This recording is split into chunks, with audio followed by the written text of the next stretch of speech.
CTET paper number 1 maths की class में आप सभी का स्वागत है। नमस्कार, कैसे हैं आप सभी। सुबह की शुरुआत करेंगे टॉपिक वाइज गणित पढ़ने से, जिसमें हम लोग पेपर 1 के 2 इंपॉर्टेंट टॉपिक को यहाँ पे डिस्कस करने वाले हैं। ये हमारा टॉपिक वाइज पहला क्लास है और इससे पहले मैंने आपको डेमो क्वेश्चंस के भी 1-2 क्लास करा दिए हैं कि किस तरह से पेपर 1 में क्वेश्चंस पूछे जाते हैं।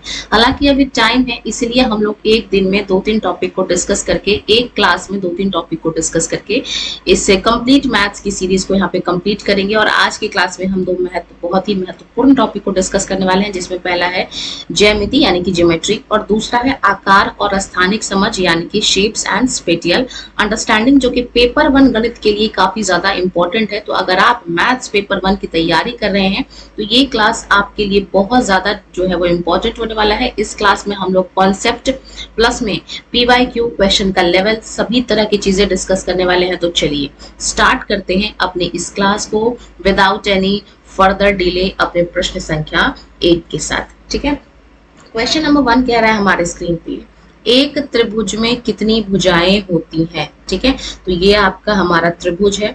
अब इसमें टोटल हमको पूछा गया कितनी भुजाएं होती हैं। तो जैसा कि आप देख पा रहे होंगे, त्रिभुज किसको कहता है, जिसकी 3 भुजाएं होती हैं। ठीक है, तो यहाँ पे त्रिभुज की कितनी यहाँ पे भुजाएं हैं, तो आप कहेंगे 3। तो कौन सा ऑप्शन ठीक है भैया, option number b is the right answer. सवाल नंबर 2 के देखेंगे, इसमें से कौन सी एक त्रिविमीय यानी कि 3D आकृति है। 3D आकृति किसको कहते हैं, जिसके हम लोग सभी साइड्स देख पाए।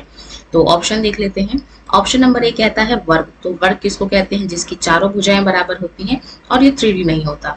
दूसरा है आयत। आयत किसको कहते हैं, जिसकी आमने सामने की भुजाएं बराबर होती हैं। वृत्त किसको कहते हैं, जिसको हम लोग पेज पे ऐसे गोला ड्रॉ कर लेते हैं। और घन किसको कहते हैं, घन हम लोग किसको कहते हैं, जिसकी सभी भुजाएं बराबर होती हैं और इसको हम लोग देख भी पाते हैं, इसमें हम कोई सामान रख भी, जिसको हम आम भाषा में बक्सा कह देते हैं। तो ये हमारा घन जो है, जिसकी सभी भुजाएं बराबर हैं और ये हमारा क्या है, 3D फिगर है, क्योंकि इसको हम लोग सभी साइड से देख भी सकते हैं, यानी कि option number D will be the right answer. सवाल नंबर 3 देखेंगे अपने स्क्रीन पे, एक आयत के सभी अंतःकोणों का योग कितना होता है। अंतःकोण ऑप्शंस देख लीजिए। ऑप्शन नंबर 1 कहता है 180 डिग्री, ऑप्शन नंबर बी कहता है 360 डिग्री, ऑप्शन नंबर सी कहता है 90 डिग्री और ऑप्शन नंबर डी कहता है यहाँ पे आपका 270 डिग्री। तो सबसे पहले हम लोग एक आयत बनाएंगे। आयत बना लिया हमने। अब हम सभी जानते हैं कि आयत के हर एक कोण का क्या होता है, कितने डिग्री का होता है। तो आप कहेंगे भाई ये एक दूसरे को 90 डिग्री पे काटते हैं। 90 जो है वो इसका अंदर का प्रत्येक कोण होता है। तो यहाँ पे सभी कोणों का योग पूछा गया, तो सबको ऐड कर लेते हैं। 90 + 90 + 90 + 90 यानी कि 90 × 4 36 यानी कि 360 डिग्री इसका जो है वो सही जवाब है। ठीक है, अगर यहाँ पे त्रिभुज का पूछा गया होता तो हम लोग क्या बोलते कि भाई 180 डिग्री होता है, लेकिन यहाँ पे आयत का पूछा तो हमने क्या बोला, 360 डिग्री जो है वो इसका सही उत्तर है। तो प्रश्न को सही से पढ़ना है, समझना है और तब आपको आंसर देने की कोशिश करनी है। ठीक है, सवाल नंबर 4 देखेंगे, यदि एक वर्ग की भुजा 4 सेंटीमीटर है तो उसका परिमाप क्या होगा। देखिए, कुछ लोगों को यहाँ पे प्रश्न आसान लग रहे होंगे और कुछ लोगों जिन्होंने PYQ देख लिया होगा पेपर 1 गणित के लिए, उनको ये जो PYQ है वो टू द पॉइंट लग रहे होंगे। जिस हिसाब से पूछा जा रहा है क्वेश्चन, उसी हिसाब से जो है हमने आपके लिए सेट तैयार किया है। टॉपिक वाइज है। सबसे अच्छी बात ये है और उससे भी अच्छी बात ये है कि अभी हमारे एग्जाम को मोटा मोटी जो है आपका 1.25 महीना बचा हुआ है, या यूं कह लीजिए 1 महीना 5-6 दिन और एक्स्ट्रा बच गया है।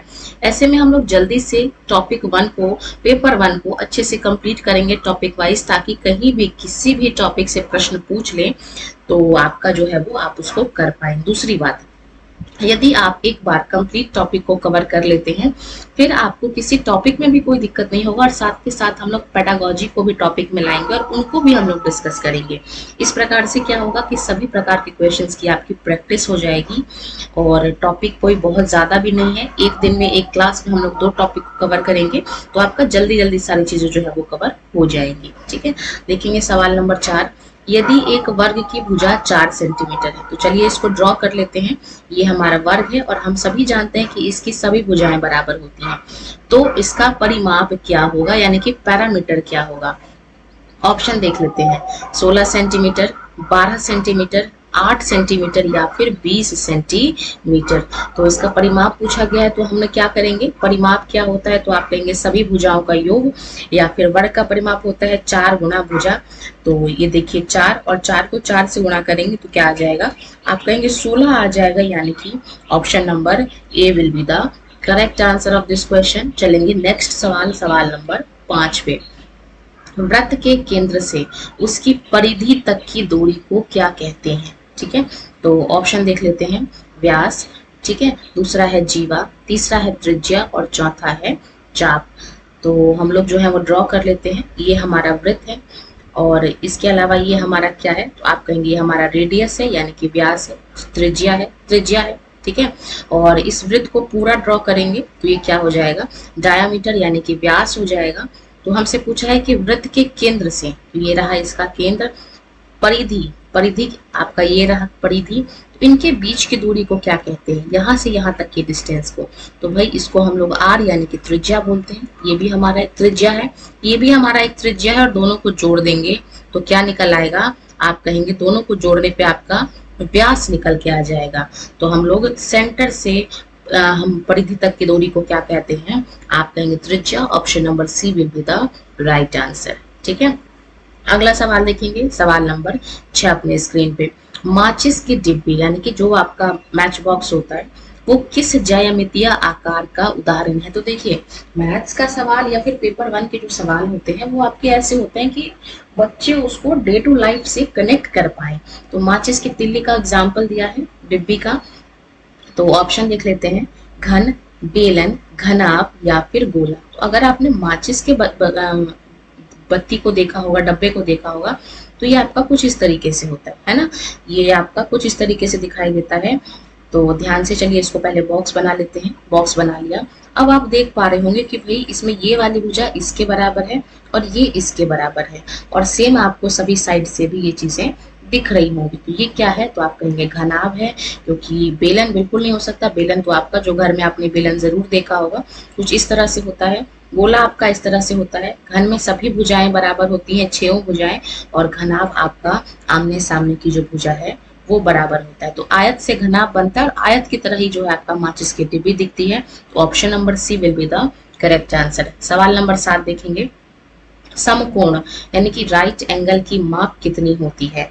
तो हम सभी जानते हैं समकोण का मतलब होता है सीधी रेखा, और अगर इसके एंगल की बात करें तो ऑप्शंस देख लेते हैं।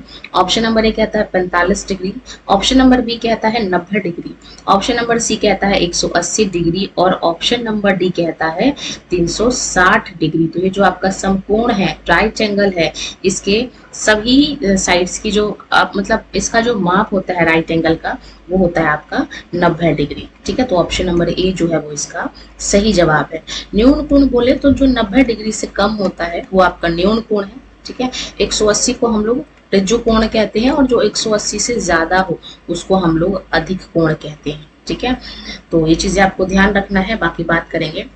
नहीं, जो 90 डिग्री से ज्यादा हो उसको हम लोग अधिक कोण कहेंगे, और 180 डिग्री को हम लोग ऋजु कोण कहते हैं, और 360 डिग्री को हम लोग संपूर्ण कोण कहते हैं, ठीक है। तो सभी चीजें आपको ध्यान रखना है। चलेंगे सवाल नंबर 8 की ओर। इनमें से किस अंग्रेजी अक्षर में सममिति की रेखा खींची जा सकती है, यानी कि सिमेट्री? सिमेट्री का मतलब आपका क्या होता है, सेम लाइन जो होती है उसको हम लोग सिमेट्री कहते हैं। तो यहाँ पे देखिए ऑप्शंस में, ऑप्शन नंबर ए कहता है एफ, ऑप्शन नंबर बी कहता है जी, ऑप्शन नंबर सी कहता है ए, और ऑप्शन नंबर डी कहता है आपका जे, ठीक है। तो जे आपका कैसा है, कुछ इस तरह से है, तो ये तो सिमेट्री नहीं हो सकता। ए में जो लाइन है वो इस तरह से है, ठीक है, अब इसको देख लेते हैं। जी की जो रेखाएं हैं वो तो इस तरीके से कर्व बनाई गई हैं, तो ये भी नहीं होगा। बाकी एफ की जो लाइन है ये क्या है आपका, तो आप कहेंगे समिति। सिमेट्री को अगर हम लोग बीच में से काटते हैं तो सेम दिखना चाहिए।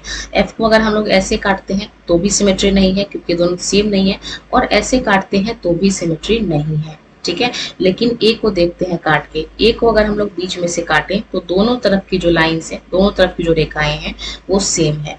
तो ऑप्शन नंबर सी जो है वो सिमेट्री है, और यही इसका सही जवाब है। सवाल नंबर 9 देखेंगे। एक षटभुज यानी कि हेक्सागन में कितनी भुजाएं होती हैं? ऑप्शंस देख लेते हैं। ऑप्शन नंबर ए कहता है 5, ऑप्शन नंबर बी कहता है 6, ऑप्शन नंबर सी कहता है 7 और ऑप्शन नंबर डी कहता है 8। तो यहाँ से नाम से स्पष्ट हो रहा होगा षट का मतलब क्या होता है, तो आप कहेंगे 6 होता है षट का मतलब। तो ये आपका जो है वो हेक्सागन यानी कि षटभुज है और इसकी कितनी भुजाएं हैं तो आप क्लियरली देख पा रहे होंगे कि भाई इसमें 6 साइड है, यानी कि option number B will be the right answer. सवाल नंबर 10 देखेंगे, एक बिंदु से होकर कितनी रेखाएं खींची जा सकती हैं। तो ये आपका बिंदु है। ऑप्शंस देख लेते हैं। ऑप्शन नंबर ए कहता है 1, ऑप्शन नंबर बी कहता है 2, ऑप्शन नंबर सी कहता है 3 और ऑप्शन नंबर डी कहता है इनफिनाइट यानी कि अनंत। तो एक बिंदु से कई सारी लाइंस जो है वो खींची जा सकती हैं।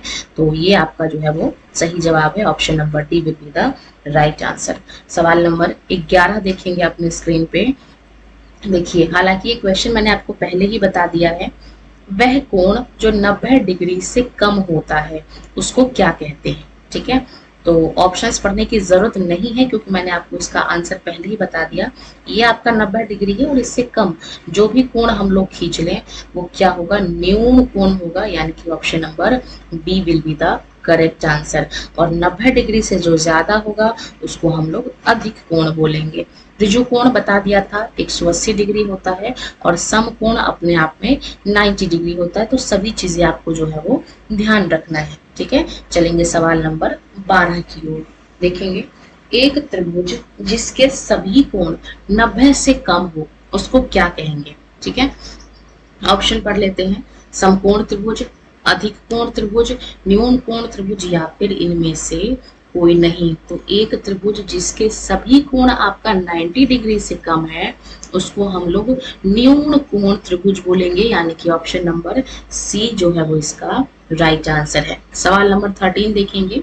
पूछा गया है कि एक वृत्त यानी कि सर्कल में कितने केंद्र होते हैं। ऑप्शंस देख लेते हैं, 1, 2, 3 या फिर अनंत। तो ये आपका सर्कल है और इसमें कितना सेंटर होगा, कितना केंद्र होगा, तो आप कहेंगे भाई किसी भी एक वृत्त में, किसी भी एक सर्कल में केवल और केवल एक ही सेंटर हो सकता है, एक ही केंद्र हो सकता है, यानी कि ऑप्शन नंबर ए जो है वो इसका सही जवाब है। ठीक है, कुछ क्वेश्चंस आपको आसान लग रहे होंगे और कुछ क्वेश्चंस आपको टू द पॉइंट लग रहे होंगे, कुछ क्वेश्चंस आपको हार्ड भी लग रहे होंगे और कुछ क्वेश्चंस आपको नहीं भी आता रहेगा।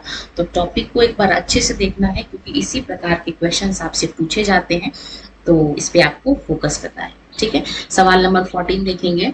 घनाभ यानी कि क्यूबॉइड में कितने फलक होते हैं, यानी कि फलक का मतलब फेस, कितने फेस से उसको हम लोग देख पाते हैं। तो ऑप्शन देखिए, ऑप्शन नंबर ए कहता है 4, ऑप्शन नंबर बी कहता है 6, ऑप्शन नंबर सी कहता है 8 और ऑप्शन नंबर डी कहता है आपका 12। तो एक जो आपका घनाभ है यानी कि जो क्यूबॉइड है उसमें कितने फेसेस होते हैं, तो ये आपका क्यूबॉइड है, मैंने आपको ड्रॉ कर दिया है। अगर आप देखें तो अगर आप देख पा रहे होंगे तो इसमें भाई 6 तरह से आप चीजों को देख पाते हैं। एक ही आपका ये फ्रंट वाला हिस्सा, एक आपका पीछे का बैक वाला हिस्सा, 2 साइड ये हो गया, एक इधर वाला हिस्सा और एक इस तरफ से इधर वाला हिस्सा, 4 ये हो गया, एक ऊपर और एक नीचे, यानी कि टोटल यहाँ पे 6 फेस है, यानी कि option number C will be the right answer. सवाल नंबर 15 देखेंगे अपने स्क्रीन पे। एक पंचभुज यानी कि पेंटागन में कितने शीर्ष होते हैं, यानी कि वर्टेक्स होते हैं। तो यहाँ से नाम से स्पष्ट है, ऑप्शन देख लीजिए।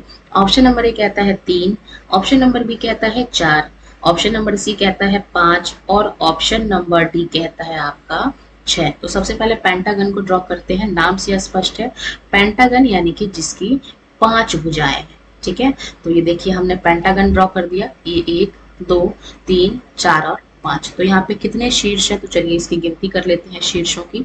ये देखिए, ये आपका पहला शीर्ष है, ये आपका दूसरा है, ये आपका तीसरा है, ये आपका 4 है और ये आपका 5 है। तो टोटल यहाँ पे कितने शीर्ष हो गए, तो आप कहेंगे 5 वर्टेक्स है, यानी कि option number C will be the right answer. अगले सवाल को देखेंगे, क्वेश्चन नंबर 16 अपने स्क्रीन पे। 180 डिग्री के कोण को क्या कहते हैं। ठीक है, इस सवाल का जो आंसर है अभी मैंने आपको जस्ट थोड़ी देर पहले 2 क्वेश्चंस में बताया कि अगर कोई एंगल 180 डिग्री का है, 180 डिग्री का है, तो उसको हम लोग ऋजु कोण कहते हैं। ठीक है। अधिक कोण जो 90 प्लस है, 90 डिग्री से ज्यादा है। संपूर्ण कोण का मतलब 360 है। स्ट्रेट एंगल ऋजु कोण का मतलब 180 डिग्री है और संपूर्ण का मतलब 90 डिग्री है। ये आपका संपूर्ण है। अगर हम लोग स्ट्रेट एंगल ड्रॉ करें तो इस तरीके से आपका 180 डिग्री ड्रॉ होता है। संपूर्ण कोण ड्रॉ करें तो ये आपका पूरा का पूरा सर्कल आपका संपूर्ण कोण है।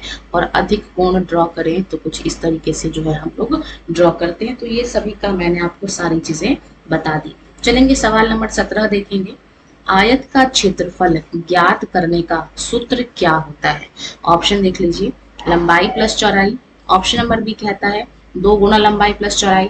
ऑप्शन नंबर सी कहता है लंबाई गुणा चौड़ाई। और ऑप्शन नंबर डी कहता है यहाँ पे 4 गुना भुजा। तो चलिए सबसे पहले हम लोग आयत को ड्रॉ कर लेते हैं। ठीक है, क्षेत्रफल क्या होता है कि जितना इसने एरिया घेरा हुआ है, कवर किया हुआ है। ठीक है, तो इसका सूत्र क्या होगा? मान लेते हैं कि ये भुजा इसकी ए है, ठीक है, और ये भुजा भी ए होगी, ये बी है और ये क्या होगी? बी होगी। तो जब हम लोग इसका क्षेत्रफल निकालेंगे तो हम लोग क्या करेंगे?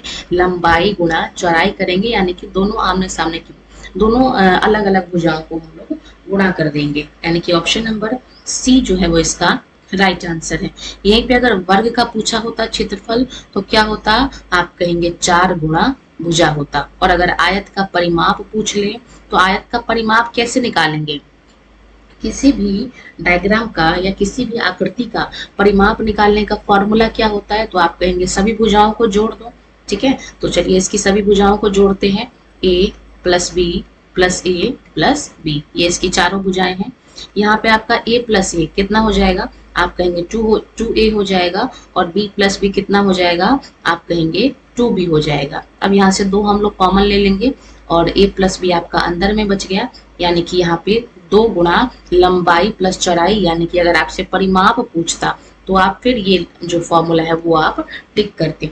तो आपको क्वेश्चन को अच्छे से समझना है, पढ़ना है। बाकी मैंने आपको दोनों चीजें बता दी हैं। और हम चलेंगे सवाल नंबर 18 की ओर। क्वेश्चन नंबर 18 अपने स्क्रीन पे।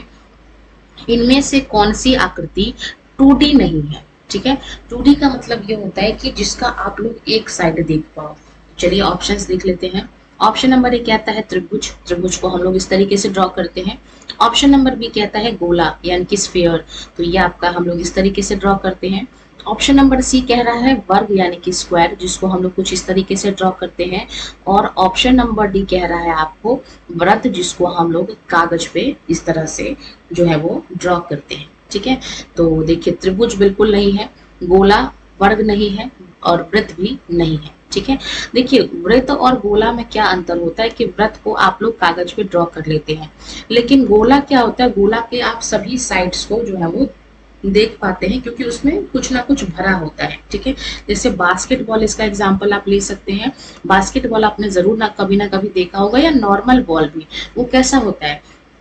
वो आपका सभी साइड से उभरा हुआ होता है। ठीक है, और इसके हम लोग सभी साइड्स भी देख पाते हैं। तो ये एक 2D नहीं बल्कि ये एक 3D फिगर है और बाकी सब 2D है। ठीक है, चलेंगे सवाल नंबर 19 को देखेंगे।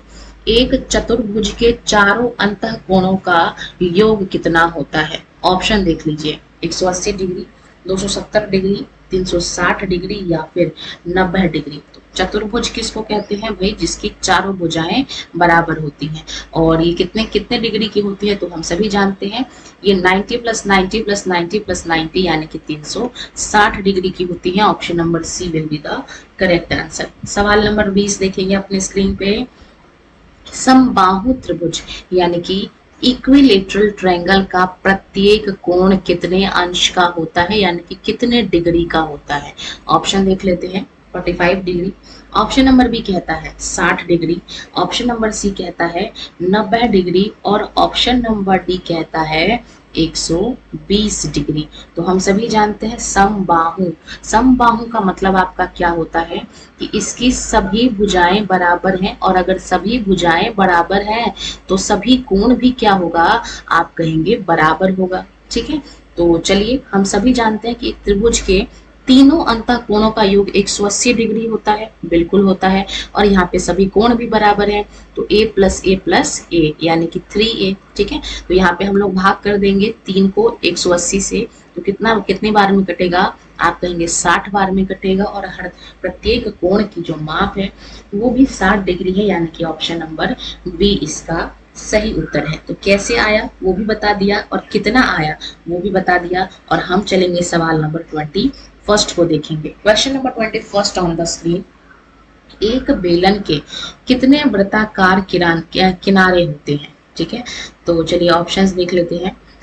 ऑप्शन नंबर ए कहता है 1, ऑप्शन नंबर बी कहता है 2, ऑप्शन नंबर सी कहता है 3 और ऑप्शन नंबर डी कहता है 0। तो चलिए हम लोग सिलेंडर को ड्रॉ कर लेते हैं। कभी ना कभी आपने अपने जीवन में बेलन तो जरूर देखा होगा, घर में ही होता है, ऑब्वियस सी बात है। और तो इसमें पूछा गया कि कितने वृत्ताकार किनारे यानी कि एजेस होते हैं। तो अगर आप डायग्राम देख पा रहे होंगे तो आपने देखा होगा कि एक वृत्ताकार ऊपर है और एक वृत्ताकार आपका नीचे है, यानी कि कुल मिला के 2 यहाँ पे वृत्ताकार किनारे हैं, यानी कि option number B will be the correct answer. सवाल नंबर अगला देखेंगे 22 नंबर का। किस आकृति में सभी भुजाएं समान और प्रत्येक कोण 90 डिग्री का होता है? ठीक है, ऑप्शन देखिए। ऑप्शन नंबर ए कहता है आयत, ऑप्शन नंबर बी कहता है समचतुर्भुज, ऑप्शन नंबर सी कहता है वर्ग और ऑप्शन नंबर डी कहता है यहाँ पे समांतर चतुर्भुज। ठीक है, तो हम लोग आयत को जब हम लोग ड्रॉ करते हैं तो कुछ इस तरीके से ड्रॉ करते हैं जिसमें सभी कोण आपका 90 होता है और आमने सामने की भुजा बराबर होती है। ठीक है, समचतुर्भुज अगर हम लोग ड्रॉ करें तो ये आपका कुछ इस तरीके से होता है। ठीक है, जिसमें आपका एंगल जो है ये वाला कोण ये 90 का नहीं होता है। वर्ग को अगर हम लोग ड्रॉ करें तो भाई इसकी चारों भुजाएं बराबर हैं और चारों कोण भी बराबर है और सभी के सभी 90 डिग्री के हैं। और समांतर चतुर्भुज हम लोग कुछ इस तरीके से ड्रॉ करते हैं। ठीक है, तो इसमें पूछा गया कि जिसमें हमारा ये वाला जो कोण है वो 90 नहीं होता है। ठीक है, इसमें पूछा गया कि किस आकृति में सभी भुजाएं समान होती हैं। तो सभी भुजाएं समान आपका एक तो समचतुर्भुज में है और एक आपका वर्ग में है। ठीक है, इन दोनों में है। तो इसमें पूछा गया यानी कि ऑप्शन नंबर ए नहीं होगा और डी भी नहीं होगा। अब पूछा गया है कि प्रत्येक कोण 90 डिग्री का होता है। तो अगर आप समचतुर्भुज को देख पा रहे होंगे तो यहाँ पे क्योंकि रेखा सीधी नहीं है इसलिए ये 90 डिग्री का नहीं होता है। और वर्ग में सभी भुजाएं भी बराबर हैं, सभी कोण भी 90 डिग्री का है, यानी कि option number C will be the correct answer. तो इस तरीके से सवाल भी आपसे पूछे जा सकते हैं। चलेंगे सवाल नंबर 23 को देखेंगे।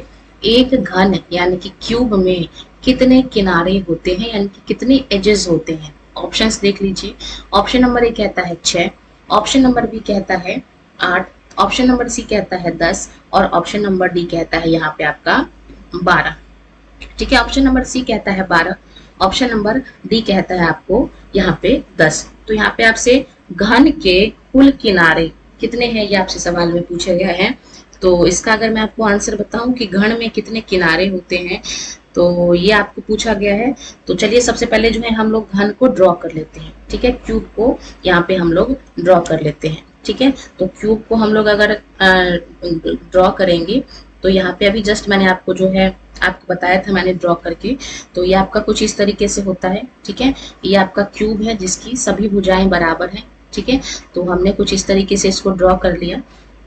अब यहाँ पे आपसे पूछा गया है कि यहाँ पे टोटल कितने एज होते हैं। ठीक है, तो सबसे पहले देखिए ये फ्रंट के 4 किनारे, ये उधर बैक वाले 4 किनारे और ये इधर से 4 किनारे। ठीक है, यानी कि जो टोटल आपके किनारे हैं वो कितने किनारे हो गए, तो आप कहेंगे 4 + 4 + 4 यानी कि 12 किनारे जो है वो आपको इसमें दिख रहे होंगे।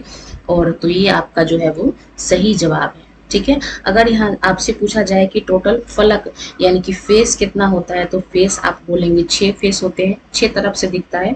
और अगर यहाँ पे आपसे शीर्ष पूछा जाए यानी कि वर्टिसेस पूछा जाए तो आप कहेंगे 4 इधर से और 4 उधर से, यानी कि टोटल 8 आपके जो है वो वर्टिसेस होते हैं, यानी कि शीर्ष होता है। तो सभी चीजें आपको जो है वो ध्यान रखना है।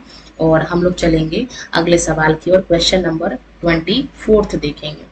बोला है 2 समांतर रेखाओं यानी कि पैरेलल लाइंस के बीच की जो लंबवत दूरी है वो क्या होती है। ठीक है, तो ये हमारे 2 पैरेलल लाइंस हैं। ऑप्शंस देख लेंगे, बदलती रहती है, समान रहती है, शून्य हो जाती है या फिर इनमें से कोई नहीं। ठीक है, तो 2 पैरेलल लाइंस के बीच की जो दूरी है वो हम लोग कितना भी आगे बढ़ा लें, कितना भी आगे बढ़ा लें वो सेम ही रहेगी, समान ही रहेगी, यानी कि ऑप्शन नंबर बी इसका सही जवाब है। और सवाल नंबर 25 देखेंगे, इस टॉपिक ज्योमेट्री यानी कि ज्यामिति का, जिसमें हमसे पूछा गया है एक संपूर्ण कोण यानी कि कंप्लीट एंगल कितने डिग्री का होता है। ऑप्शंस देख लेते हैं। ऑप्शन नंबर ए कहता है 180 डिग्री, ऑप्शन नंबर बी कहता है 90 डिग्री, ऑप्शन नंबर सी कहता है 270 डिग्री और ऑप्शन नंबर डी कहता है यहाँ पे आपका 360 डिग्री। तो ये मैंने आपको कई बार बताया है। 180 डिग्री का मतलब है तो होता है ऋजु कोण, 90 डिग्री का मतलब होता है समकोण, जो 90 से ज्यादा है उसको हम लोग क्या बोलेंगे, अधिक कोण बोलेंगे, और जो 360 डिग्री का है उसको हम लोग क्या बोलेंगे, संपूर्ण कोण बोलेंगे, यानी कि ऑप्शन नंबर डी इसका जो है वो सही जवाब है। तो यहाँ पे ये जो ज्योमेट्री टॉपिक है वो कंप्लीट होता है। और अब हम लोग सवाल नंबर 26 से एक नया टॉपिक शुरू करेंगे जिसका नाम है आकार और स्थिति की पहचान की गई है। तो चलिए शुरू करते हैं, क्वेश्चन नंबर 26 को देखते हैं। यहाँ से हम लोग आकार और स्थानिक समझ के क्वेश्चंस की शुरुआत करेंगे, जिसमें सवाल नंबर 26 आपसे पूछा है वेन हीले के बारे में, जिन्होंने अपने गणित में बहुत सारी थ्योरी दी और इनका जो थ्योरी है वो काफी ज्यादा पॉपुलर भी है। तो इसमें पूछा गया है कि वेन हीले के स्तर के हिसाब से वह स्तर जिसमें बच्चा क्या करता है कि आकृतियों को उनके दिखावट के आधार पर पहचानता है और वर्गीकृत करता है, उसको क्या कहते हैं। ठीक है, ऑप्शंस देख लेते हैं। ऑप्शन नंबर ए कहता है स्तर 0, जिसमें लिखा है दृश्यातीकरण यानी कि देखकर। ऑप्शन नंबर बी कह रहा है स्तर 1, जिसमें हम लोग विश्लेषण करते हैं। ऑप्शन नंबर सी कह रहा है स्तर 2, जिसका मतलब है अनौपचारिक निगमन। और ऑप्शन नंबर डी कहता है आपका स्तर 3, जिसको हम लोग औपचारिक निगमन के नाम से भी हम लोग जानते हैं। तो ये देखिए यहाँ पे बोला गया है कि देखने के आधार पे, और देखने के आधार पे यानी कि दृश्यातीकरण, ऑप्शन नंबर ए जो है वो इसका सही जवाब है, सही उत्तर है, और ये इसका पहला स्टेप है। ठीक है, दूसरे स्टेप में क्या करेगा, पहचानेगा, समझेगा। तीसरे में क्या करेगा, औपचारिक है यानी कि वो इसमें जो है वो मतलब समझ पाएगा कि इसमें ये अंतर है और इसमें ये अंतर है। और फोर्थ में क्या करेगा, फोर्थ में बच्चा तर्क करने लग जाएगा। ठीक है, तो ये इसके 4 स्टेप हैं। चलेंगे हम लोग सवाल नंबर 27 को देखेंगे, जिसमें कहा गया है कि एक वर्ग की कितनी समरूपताएं रेखाएं होती हैं। ठीक है, यानी कि लाइंस ऑफ सिमेट्री। तो चलिए ड्रॉ कर लेते हैं। ये आपका क्या है, वर्ग है। समिति का मतलब यह है कि इसको कैसे भी बांटो ये सभी जगह से सेम दिखेंगे। तो आपका एक ये विकर्ण हो गया, ऐसी लाइन खींचने पे ये और ये बराबर है। ठीक है, एक आपका ये विकर्ण हो गया जिसमें ये और ये बराबर है। तो दो तो आपका विकर्ण हो गया। तो आपको ध्यान रखना है कि 2 विकर्ण है इसमें। इसके अलावा एक हमारा वर्ग अगर मैं ड्रॉ करती हूँ और ऐसे काटती हूँ, जिसको हम लोग कहते हैं आपका यहाँ पे वर्टिकल लाइन, तो यहाँ पे भी दोनों रेखाएं बराबर हैं। और अगर मैं ऐसे भी काटती हूँ तो भी ऊपर वाला साइड और नीचे वाला साइड बराबर है। तो कुल यहाँ पे 4 लाइंस ऑफ सिमेट्री है, यानी कि ऑप्शन नंबर डी जो है वो इसका सही उत्तर है। ठीक है, सवाल नंबर 28 देखेंगे। निम्नलिखित में से कौन सी एक त्रिआयामी आकृति है, यानी कि 3D फिगर है। तो ये मैंने आपसे क्वेश्चन अभी जस्ट कराया है। गोला, जिसको हम लोग स्फीयर कहते हैं, जिसके हम लोग सभी साइड्स को देख पाते हैं, ये हमारा एक 3D फिगर है। ऑप्शन नंबर सी इसका सही जवाब है। ठीक है, सवाल नंबर 29 देखेंगे। एक घनाभ में कितने किनारे हैं। तो ये सवाल भी मैंने आपको करा दिया है। घनाभ में टोटल कितने किनारे होते हैं, तो आप कहेंगे 12 किनारे हैं। ठीक है, अगला सवाल देखेंगे। अच्छा, यहाँ पे अगर पूछ लिया जाए शीर्ष कितने होते हैं घनाभ में, तो वो भी आपको ध्यान रखना है। टोटल 8 शीर्ष होते हैं। ठीक है, सवाल नंबर 30 देखेंगे। प्राथमिक स्तर पर यानी कि प्राइमरी लेवल पर, प्राइमरी लेवल पे आपका आकृति यानी कि शेप्स पढ़ाने का मुख्य उद्देश्य क्या होता है। ऑप्शन देख लीजिए। स्थानिक विचार कौशलों को बढ़ाना, ज्यामिति के सूत्रों को याद कराना, बच्चों को कलाकार बनाना, या फिर गणना की गति बढ़ाना। तो जब हम लोग आकृतियों को पढ़ाते हैं, शेप्स को पढ़ाते हैं, तो इसका हमारा मुख्य उद्देश्य क्या होता है, तो आप कहेंगे स्थानिक विचार कौशल को बढ़ाना। ठीक है, हम लोग जब भी गणित पढ़ाएंगे, प्राइमरी लेवल पे पढ़ाएंगे, तो उसको हम लोग अपने डे टू डे लाइफ चीजों से कनेक्ट करके उनको हम लोग दिखाएंगे। जैसे माचिस की तीली हो गई, माचिस का डब्बा हो गया, किताब हो गई, कॉपी हो गई, ईंट हो गया, ये सारी चीजें। ठीक है, अगले सवाल को देखेंगे। एक 5 टुकड़ों वाले 10 ग्राम के सेट में कितने त्रिभुज होते हैं। तो मान लीजिए अगर 5 टुकड़ों वाले 10 ग्राम है, तो उसमें आपका कम से कम 2 त्रिभुज होगा, यानी कि ऑप्शन नंबर 2 इसका सही जवाब है। अगला सवाल देख लेते हैं। निम्नलिखित में से कौन सा अक्षर ऊर्ध्वाधर यानी कि वर्टिकल और क्षैतिज यानी कि हॉरिजॉन्टल दोनों प्रकार की समरूपता दिखाता है? यानी कि अगर ऐसे काटे तब भी दोनों तरफ बराबर हो और अगर ऐसे काटे तब भी दोनों तरफ बराबर हो। तो चलिए ऑप्शन नंबर ए देख लेते हैं। ऑप्शन नंबर ए में लिखा है ए। तो अगर मैं ए को ऐसे ड्रॉ करती हूँ तो क्या होगा, दोनों तरफ बराबर है, लेकिन अगर मैं ऐसे ड्रॉ करती हूँ तो ये बराबर नहीं होगा। ऐसे ही एम को अगर मैं इस तरीके से ड्रॉ करती हूँ तो ऊपर का हिस्सा और नीचे का हिस्सा बराबर नहीं है। ऐसे ही अगर मैं यहाँ पे ई को ड्रॉ करती हूँ इस तरीके से तो बराबर है ना, बराबर है इस तरीके से अगर मैं ड्रॉ करती हूँ, लेकिन अगर मैं इस तरीके से काटती हूँ तो बराबर नहीं होगा। लेकिन अगर मैं एच को देखूं ध्यान से, एच को अगर मैं बीच से काटूं तो दोनों तरफ बराबर है, और अगर एच को मैं ऐसे भी काटूं तो भी दोनों तरफ क्या है, बराबर है। यानी कि ऑप्शन नंबर सी जो है वो इसका सही उत्तर है। ठीक है, तो समरूपता का मतलब है कि कैसे भी काटें वो दोनों तरफ से क्या होनी चाहिए, बराबर होनी चाहिए। ठीक है, सवाल नंबर यहाँ पे 33 देखेंगे। एक बेलन यानी कि सिलेंडर के ऊपरी दृश्य यानी कि टॉप व्यू का आकार क्या होगा? ऑप्शन देख लेते हैं। ऑप्शन नंबर ए कहता है आयत, ऑप्शन नंबर बी कहता है वृत्त, ऑप्शन नंबर सी कहता है वर्ग, और ऑप्शन नंबर डी कहता है आपका त्रिभुज। तो अगर हम लोग बेलन को ड्रॉ करें, सिलेंडर को ड्रॉ करें तो ये कुछ इस तरीके से आपका दिखता है। तो इसका जो आपका ऊपरी दृश्य कैसा है, तो आप कहेंगे ऊपर और नीचे कैसा दिख रहा है, आपका आयत की तरह दिख रहा है। यानी कि ऑप्शन नंबर कौन सा ठीक है, कौन सा ठीक है, सॉरी वृत्त की तरह दिख रहा है। यानी कि ऑप्शन नंबर बी इसका सही जवाब है। क्वेश्चन नंबर 34 देखेंगे अपने स्क्रीन पे। टेसेलेशन यानी कि चौपड़ का अर्थ गणित शिक्षण में क्या है? ऑप्शन देखिए, आकृतियों को टाइल्स की तरह सजाना, संख्याओं की गणना करना, पहाड़े याद करना, या फिर ग्राफ बनाना। तो टेस्लेशन में हम लोग क्या करते हैं, टेस्लेशन में हम लोग आकृति को टाइल्स की तरह समझते हैं। ठीक है, इसको हम लोग टेस्लेशन कहना कहते हैं। यानी कि option number A will be the correct answer. सवाल नंबर 35 देखेंगे। देखते ही देखते हम लोग कहाँ पहुंच गए, आप कहेंगे सवाल नंबर 35 पे। देखिए बेन हीले का क्वेश्चन आ गया। इसके किस स्तर पर बच्चा गुणों के आधार पर आकृतियों के बीच संबंध स्थापित करने लग जाता है? ऑप्शन नंबर ए देखेंगे आपका क्या कहता है। ऑप्शन नंबर ए आपके पास, तो आप कहेंगे लेवल 0, ऑप्शन नंबर ए कहता है level 1, option number B C कहता है लेवल 2, और ऑप्शन नंबर डी कहता है आपका लेवल 4। तो बच्चा वेन हीले के सिद्धांत के लेवल 2 के हिसाब से क्या करने लग जाता है, संबंध को स्थापित करने लग जाता है। ठीक है, देखिए लेवल 0 जो है इसमें क्या होता है, तो लेवल 0 में आपका देख कर पहचान की जाती है। अगर यहाँ पे मैं लेवल 1 की बात करूं तो यहाँ पे विश्लेषण जो है वो किया जाता है लेवल 1 में। ठीक है, विश्लेषण में हम लोग क्या पढ़ते हैं कि गुणा और भाग में हम लोग इसको पहचानते हैं। लेवल 2 में क्या होता है कि आप यहाँ पे क्या करते हैं, संबंध स्थापित करने लग जाते हैं। अनौपचारिक लेवल होता है ये। जैसे कि हम ये बताने लग जाते हैं कि वर्ग क्या है, वर्ग भी एक आयत है कि नहीं है, क्योंकि इसकी आमने सामने की भुजा बराबर है तो वर्ग भी क्या होगा, एक आयत होगा। और लेवल 4 में क्या करने लग जाएंगे, हम लोग ज्यामिति को पढ़ने लग जाएंगे। ये कठोर हो जाता है और इसमें हम लोग जो है वो तर्क करने लग जाते हैं, प्रमेय करने लग जाते हैं। तो ये जो है हमारा लेवल 4 है। ठीक है, तो ये सभी चीजें आपके सामने मैंने बता दिया है। यानी कि ऑप्शन नंबर सी इसका सही जवाब है। ठीक है, अगला सवाल देखेंगे। सवाल नंबर यहाँ पे 36 अपने स्क्रीन पे, जिसमें हमसे पूछा गया है एक शंकु यानी कि कोण में कितने शीर्ष यानी कि वर्टिसेस होते हैं। तो चलिए इसको हम लोग ड्रॉ करते हैं। कुछ इस तरीके से हमारा शंकु होता है।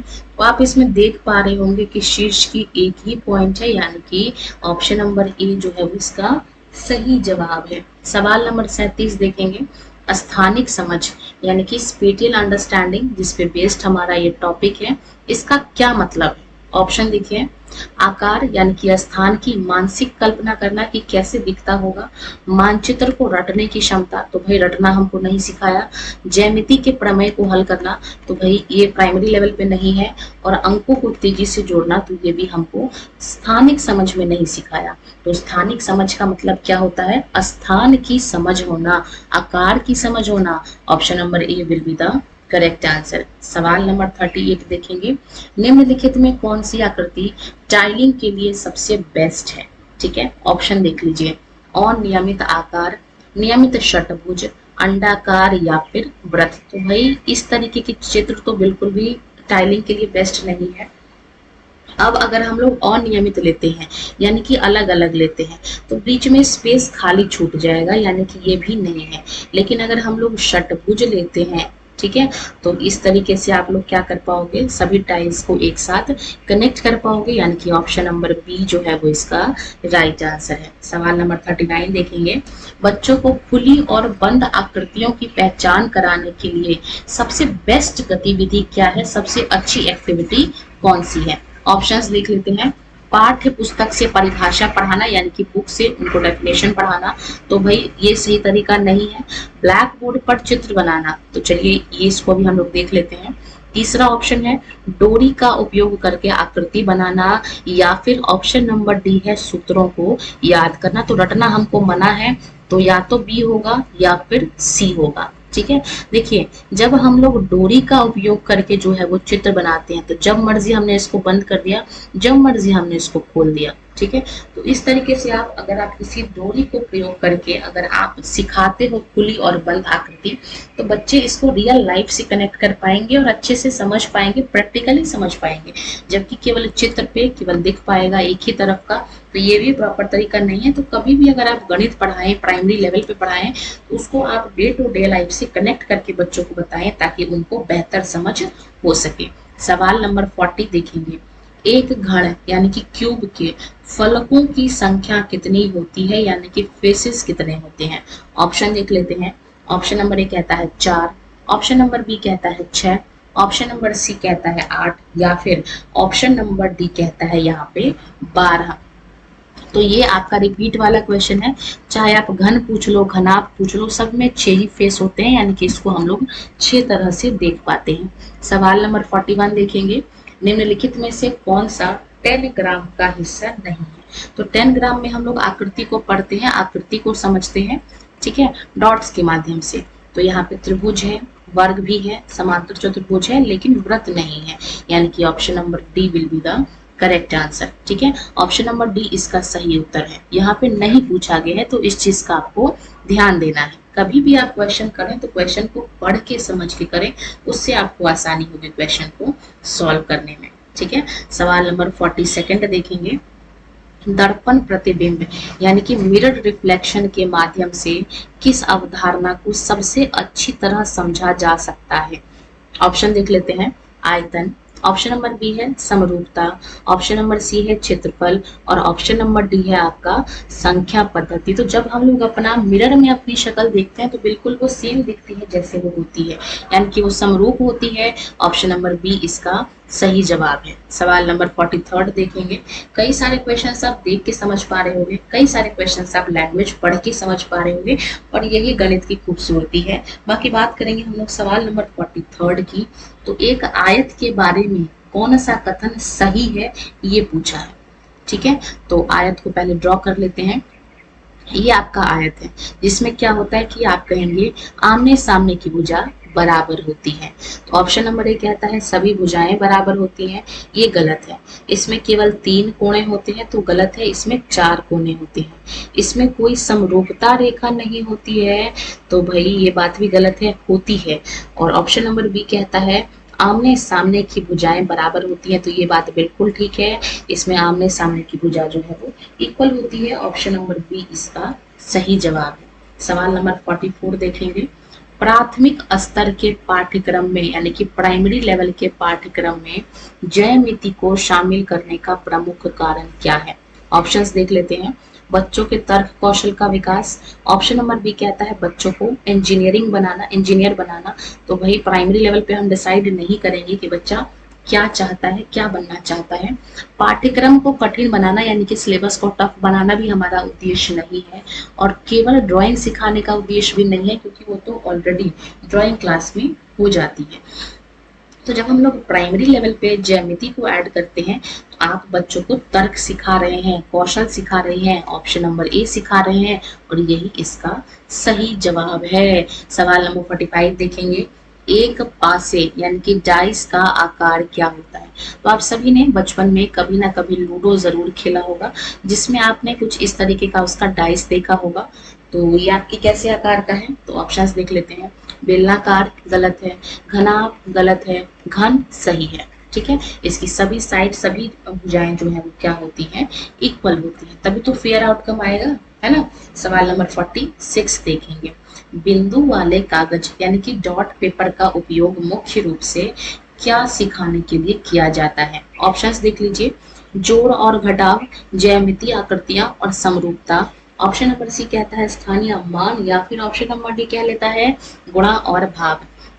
तो डॉट पेपर का हम लोग उपयोग करके गुणा भाग नहीं सिखाएंगे, जोड़ घटाव नहीं सिखाएंगे, स्थानीय मान भी नहीं सिखाएंगे। हम लोग क्या करेंगे, इससे ज्यामितीय आकृति और समरूपता के बारे में पढ़ाएंगे, यानी कि ऑप्शन नंबर बी इसका सही जवाब है। सवाल नंबर 47 देखेंगे।